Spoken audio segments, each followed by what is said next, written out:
jumping right in with tonight's topic, why diets don't work and what does. Tonight's topic is how to finally master weight loss and why it's so difficult. I'm Lisa G in Santa Monica. Let me know where you're tuning in from. If you want to lose weight, you're not alone. About 2 out of every 5 people are trying to shed pounds. If you're a chronic dieter, it's likely you've used food to feel better and have lost and gained the same weight over and over again. But the good news is it doesn't have to be that way. I know this because I've been there by myself on the yo-yo diet bandwagon because of my eating and drinking habits. They were sabotaging me on the weekends with all my hard work in the gym. But today I no longer struggle and I learned how to retrain my mind to eat like a naturally thin person. And I want that for you too. Let me know if you're here live or catching me on the replay. With at least half of us on a diet and the diet industry being a $78 billion industry, here's the thing. Diets don't work. 95% of them will fail. 97% of dieters regain everything they lost and then some within 3 years while you're slowing your metabolism down.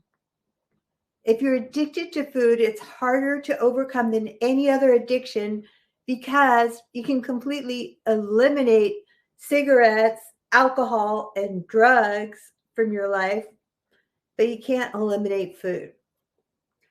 If you find yourself unconsciously reaching for food when you feel stressed, angry, or sad, you need to get to the root of why you're numbing out with food. In order to stop the yo-yo dieting, because if you don't have the right system for weight loss, you'll have to work 10 times harder. So let's jump in with tonight's topic, 3 steps to help you lose the weight and keep it off.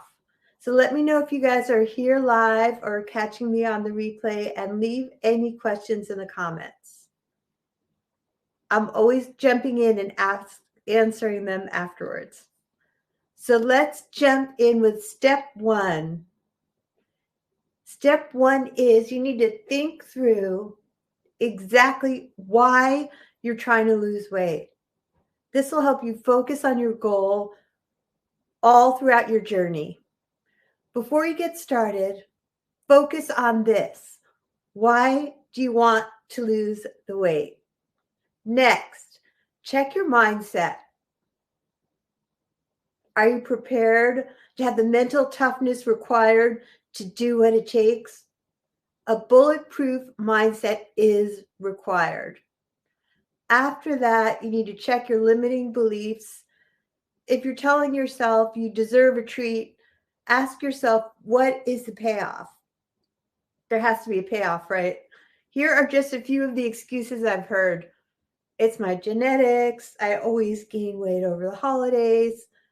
I'm always going to be overweight because I love food. If I paid for it, I have to eat it.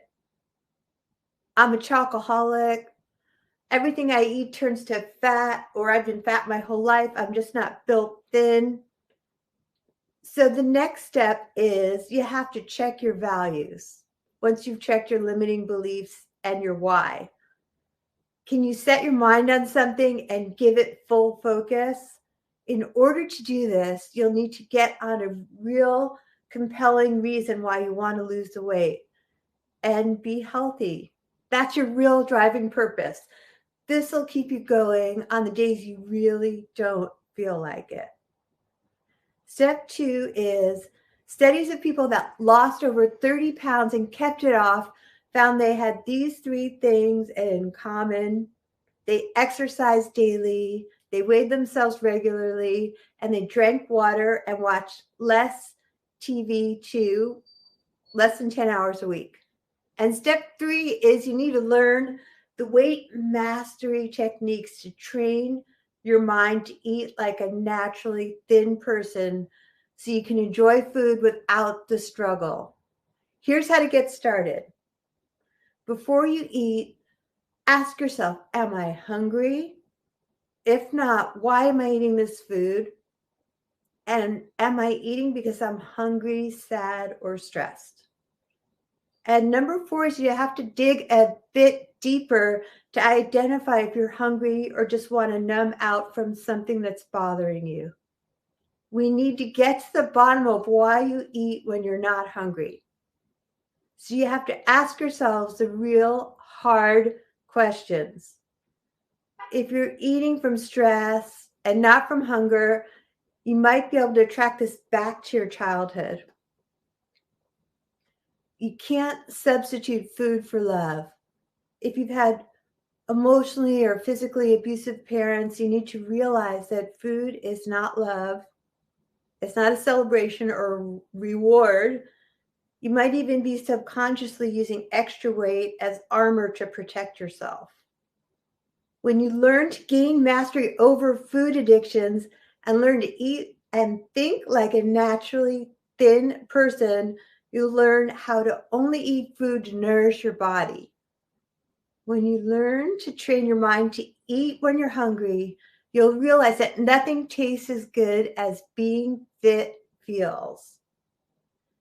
To transcend this programming, you won't be able to white knuckle this with willpower. First, you must acknowledge the truth that eating too much is how you got here. And next, you need to love yourself the way you are. You also need to be on the lookout for saboteurs and food pushers.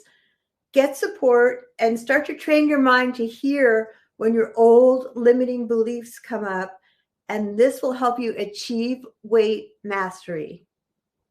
Accountability and support will help you strengthen your commitment and resolve, and make sure it's somebody that'll be truthful with you and not take any of your excuses. And finally, be patient with yourself. You won't be able to lose 50 pounds and master a lifetime of dieting in 1 week, but if you try to improve 1% a day, you'll be well on your way to eating like a weight-mastered person and end the yo-yo dieting for good. If you're serious about getting started, reach out to me. I can help. I'm Lisa G, reminding you health is wealth. Thanks for coming, and I'll see you soon. Don't forget to comment, like, and share, and I will go check the comments.